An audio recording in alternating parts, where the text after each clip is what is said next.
Welcome to the Queen of Awakening podcast, where you can learn how to leverage your energy for thriving relationships, better vitality, and more prosperity. Hosted by Jessie Cole. Welcome to podcast episode 8. I am Jessie Cole, and you are joining the Queen of Awakening, and today we are going to discuss what ego is. And we're going to go into some of the history of ego, because ego really helped us to get where we are today. It's been demonized as we have evolved, and it seems to have outgrown its usefulness. So what is ego? Ego has helped us with survival. Think about what it was like when we were evolving on the Sahara Plains. What would happen if there were two people side by side out foraging for food? One of them's calm and easygoing and laid back, and the other one's a little more anxious, worried about things going wrong, looking out for danger. If there is a tiger that comes running up on you, which one's going to survive? It's pretty important to give credit where credit is due to the ego, because it really helped to get the fight or flight response going on. And it brought us to where we are today in our evolutionary process. And with a biology degree, I really get into the evolutionary process. But now that we have a more civilized civilization, the ego isn't really as necessary as it used to be, and we've outgrown it. But the survivors from way back in the day, when we were on the Sahara, foraging for food, hunting and gathering, not to mention how bloody our past was. It used to be, if a city was sacked, the men were murdered, the women were raped, the children were taken into custody or killed. The entire city was razed to the ground. We have a very bloody, terrible past that we haven't really overcome for very long. It's really been an ebb and a flow of pretty terrible things happening to us. That is pretty important to take into account. But now that we have better social norms and we are progressing and advancing, the ego can be brought into balance and checked. The ego is the voice that comments on our experience. There is a presence within us. It is the source of our inspiration, our guidance, and it is our true self. When we incarnate into this physical body, it's just a part of us that comes into our body. The rest of us is still non-physical, and it's always trying to guide us. The ego comments on what's going on around us, and the ego likes to make things wrong. The ego likes to watch out for danger. The ego is very negative and pessimistic. What can we do? How can we stop all this pessimism, all this negativity?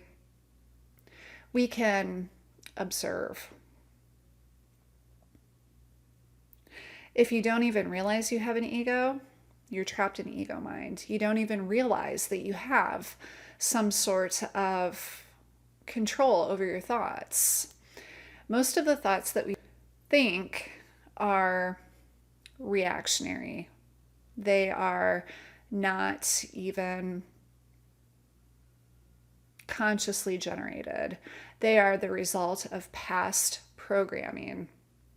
We all have traumas in our past. I don't care how great your childhood was coming up. There was something that happened to you in your past, whether it be at school, whether it be some fearful experience. Everybody's got something. So the ego will try to defend you against having those negative experiences happen again. It just wants to protect you.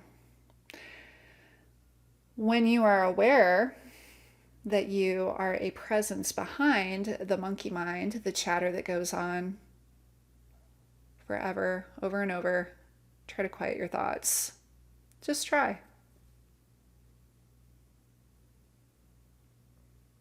It's tougher than you would think. You are ahead of the game if you are the realizer that you are not the thinker of your thoughts. It would be like saying, I am the blinker of my eyes, or I am the breather of my body. What would happen if you tried to consciously control your breathing? How long would that go on? You would have to think about it every day. Our thoughts are like this. What you can do is begin to observe your thoughts.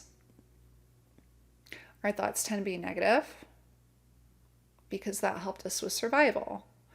In order to let go of these negative tendencies, we can start asking investigative questions. The ego is always trying to make us wrong or make somebody else wrong. It really loves drama. It is responsible for probably 95% of the drama in your life. You can ask yourself questions like, is this true? How do I know it's true? Am I certain it's true? Am I projecting? Am I misinterpreting things? Make this a daily practice in your life. Whenever you start to notice negative emotions come up, and this is where it's really important to be able to feel into your body. Notice if you feel your stress in your solar plexus. This is where our intuition comes from.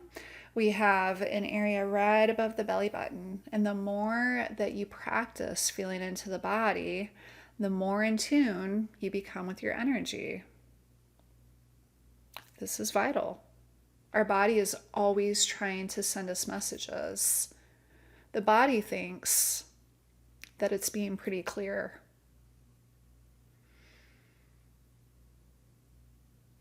We just don't interpret it properly because we're so in our heads. Get out of your head. Listen to your body. Maybe you have your stress in your chest. Maybe your chest tightens up. Maybe your shoulders tense up. Maybe you clench your jaw.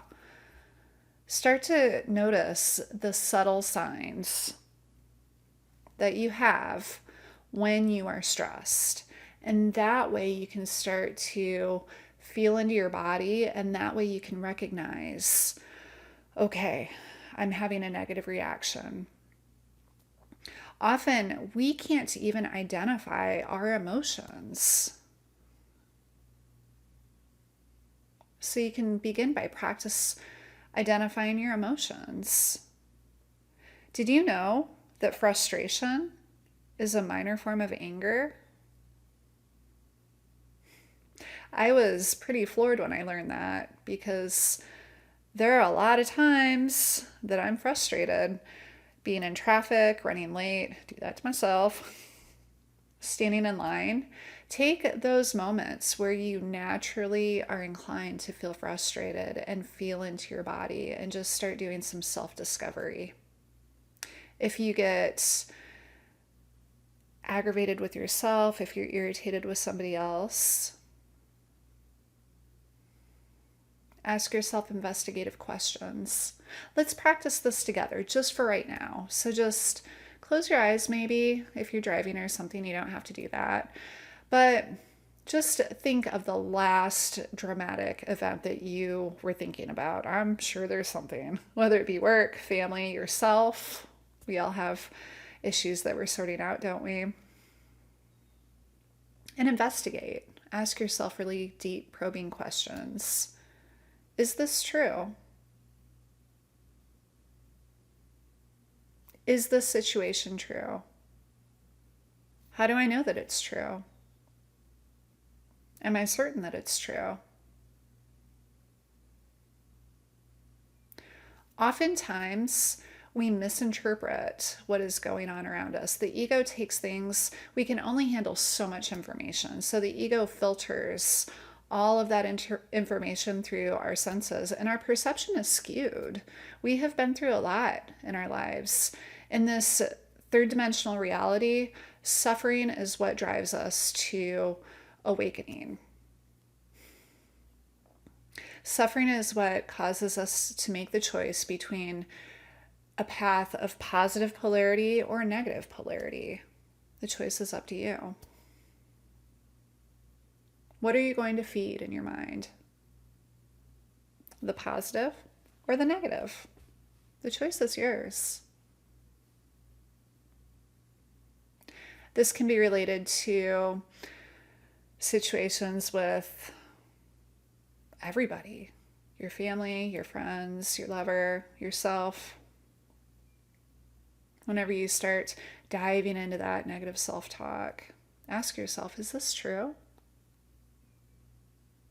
How do I know it's true? Am I certain that this is true?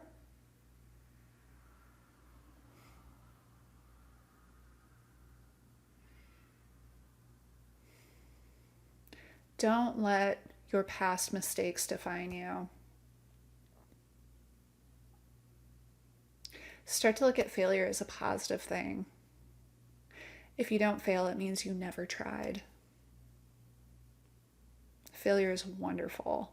This is something that has been a huge mindset change for me. It's a giant shift.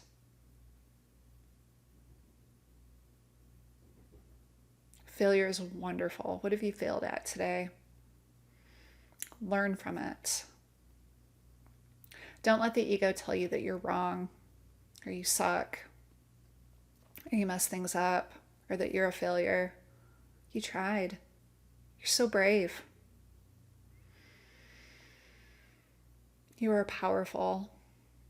You are worthy. All right, in recap, what are we going to do? We're going to acknowledge that the ego was necessary for our survival. We're going to become the observer. Not only during our meditation practice, you're meditating every day, right? But also when we start to feel frustrated, when we have quiet moments, when we're waiting in line, when we're at a stoplight, if we're running behind, just be aware. Be aware of our self-talk. We're going to feel into our bodies.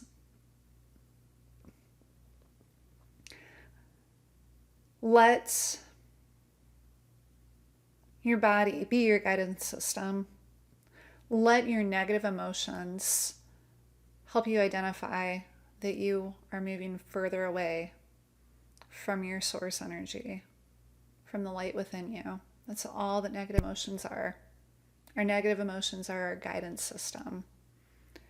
It's vital that you become aware of how your body is feeling and honoring your energy.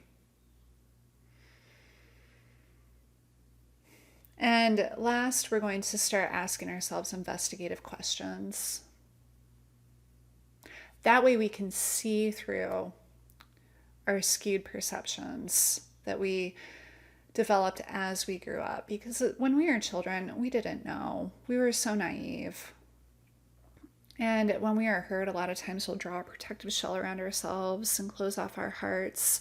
We can actually build up a heart wall that will deaden our feelings and protect us. And we cannot let love in or give out the love that we deserve to receive. You can't receive what you are unable to give. This is what energy work has taught me. Investigate the truth behind your perceptions. Always look for the source of the truest answer.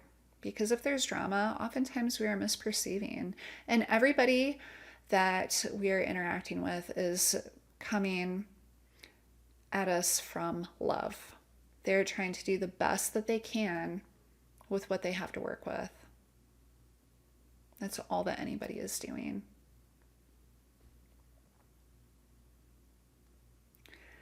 I hope this podcast helped you, and I can't wait to see you on the next one. I hope you have a great day. Namaste.